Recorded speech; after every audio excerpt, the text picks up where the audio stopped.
ADC में अभी भी पैसा नहीं आता है।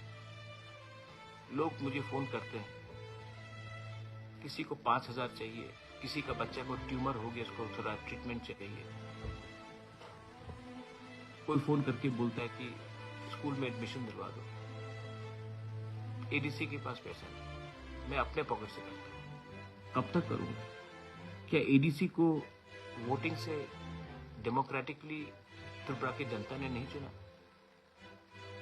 चुना ना, तो उनके हाथ में पावर आना चाहिए कि नहीं?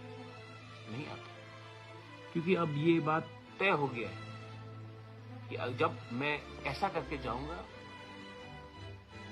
स्टेट गवर्नमेंट और सेंट्रल गवर्नमेंट के पास, तभी मुझे भीख मिलेगी। अगर मैं अधिकार के लिए मांगने जाऊंगा तो वो दरवाजा बंद कर देते हैं।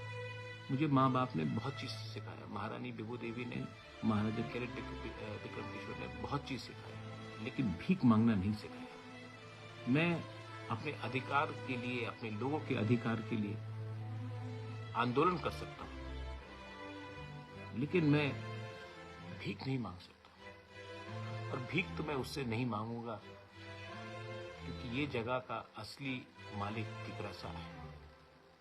और जो आज हमें भीख में कुछ दे रहा है, वही थोड़े दिन पहले बांग्लादेश से आया था।